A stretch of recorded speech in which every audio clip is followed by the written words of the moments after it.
옛날 옛적 전라남도의 아름다운 섬 진도에 위치한 작은 어촌 마을은 손에 꼽힐 정도로 평화로웠다. 사람들은 바다에서 물고기를 잡아 생계를 이어갔고 그들의 일상은 바다와 떨어질 수 없는 관계였다. 그런데 어느 순간부터 잦아지는 태풍과 거친 파도가 마을을 덮치기 시작했다. 어부들은 바다에 나갔다 하면 매번 인명사고를 당했으며 배가 부서지고 그물을 잃는 일이 빈번했다.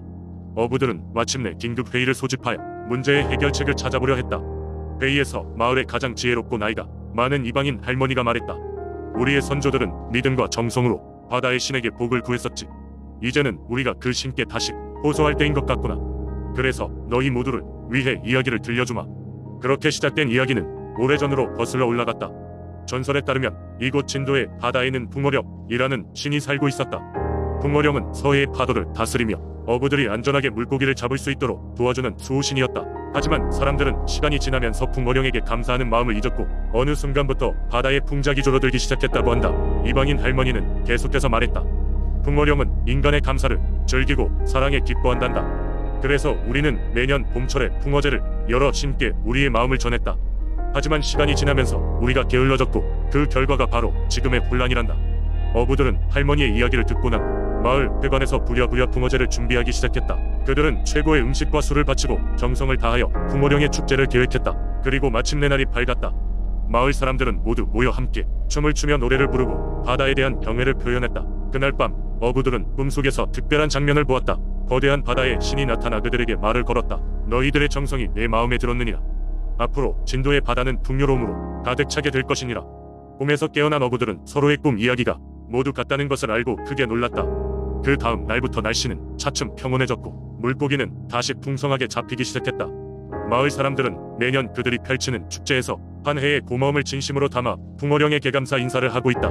이렇게 진도의 붕어령 전설은 그 마을 어부들의 삶의 깊숙이 자리 잡고 있으며 그들은 여전히 붕어제라는 축제를 통해 잊지 않고 그들의 수호신에게 존경을 표하고 있다. 이를 통해 사람들은 바다의 중요성과 자연에 대한 경외심을 다시 한 번 깨닫게 되었다.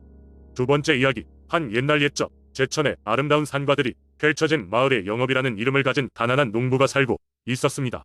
영업은 겉으로는 평범한 농부처럼 보였지만 그에게는 사람들에게 알려지지 않은 특별한 비밀이 있었습니다. 그것은 바로 제천의 산신을 섬기고 있는 신령한 능력이 있다는 것이었습니다.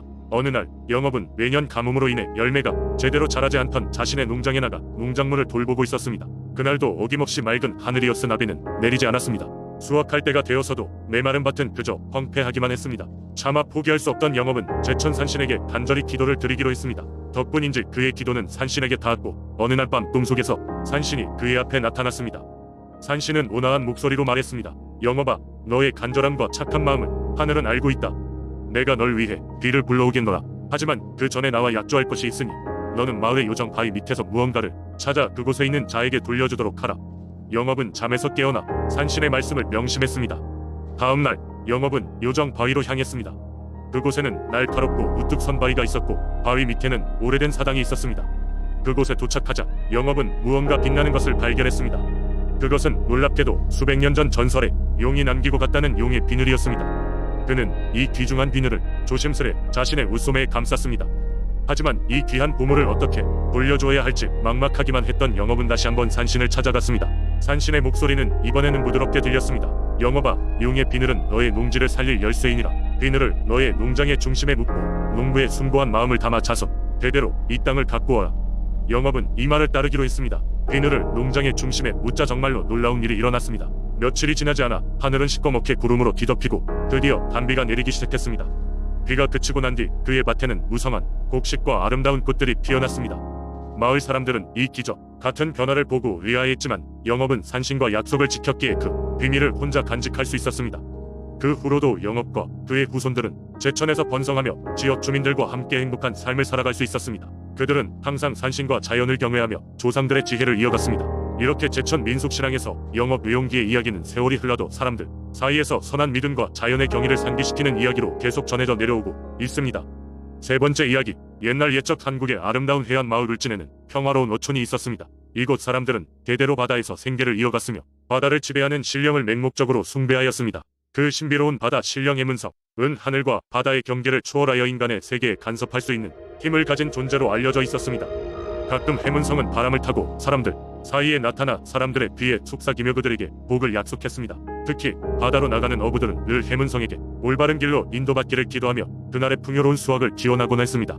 돌아오는 가을, 황혼 무렵에 따스한 바람이 불던 어느 날, 젊은 어부 세진은 배를 타고 홀로 바다에 나갔습니다. 그는 어부 집안의 장남으로서 자신의 책임을 다하고자 굳게 마음먹은 채로 아버지가 물려준 낡은 배에 올라탔습니다. 저 멀리 수평선 너머에서 일렁이는 바닷물은 짙은 청록색으로 빛났고 세진은 그 실록의 물결 속에서 고난이 이어질 거라는 예감에 휩싸였습니다. 하지만 그의 생각과는 달리 그날의 바다는 매우 잔잔했습니다. 세진이 그물로 물고기를 잡기 시작할 때쯤 하늘은 점차 주홍빛으로 물들었고 이는 어부의 작업에 완벽한 환경이었습니다. 바다에서 울려 퍼지는 물새의 울음소리는 그가 한층 더 집중할 수 있도록 도와주었습니다. 얼마 지나지 않아 그의 그물은 엄청난 무게로 가득 차올랐고 세진은 신속하게 물고기를 배 안으로 끌어올렸습니다.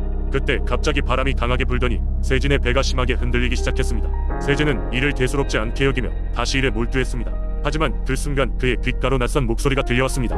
바다의 기운에 흐트러짐이 없기를 용기 있는 자여 바람에 맡길 수 있으리라. 깜짝 놀란 세진은 주위를 두리번거렸습니다. 그곳에는 아무것도 보이지 않았지만 갑자기 심장이 빠르게 뛰기 시작했습니다. 이는 바다 신령 해문성의 메시지였음을 직감적으로 알게 된 세진은 얼른 마음을 진정시키고 그 배후에 담긴 의도를 헤아렸습니다.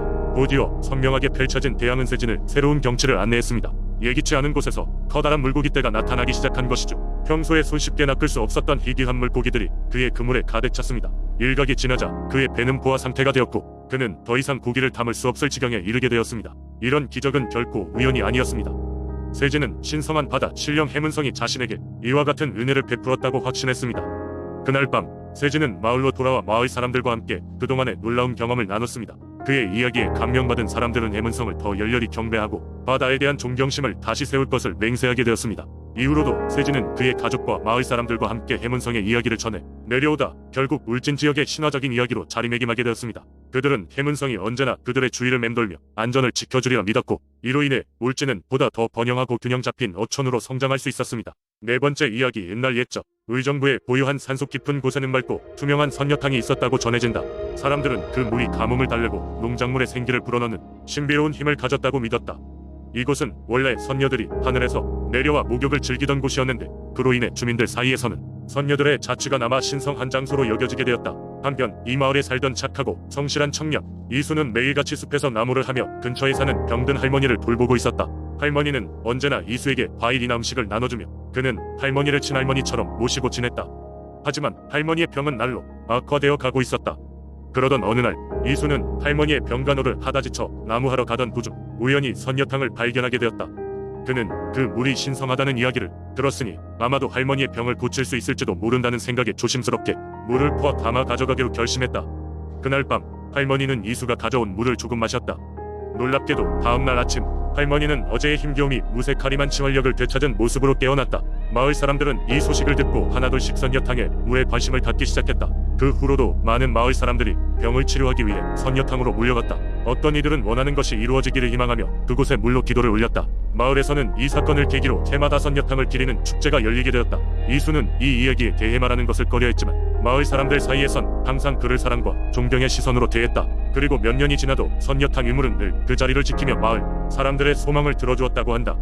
사람들은 이 전설을 통해 자연의 신비로움과 함께 조상 대대로 이어지는 믿음의 힘을 다시 한번 생각하게 되었다. 의정부의 선녀탕 이야기는 오늘날까지도 지역 주민들에게 입에서 입으로 전해지며 그 신앙과 전통을 이어가고 있다. 누군가 숲속으로 길을 들일 때면 아직도 전설의 선녀들이 하늘에서 내려와 목욕을 즐기고 있을지 모른다는 상상을 하곤 한다.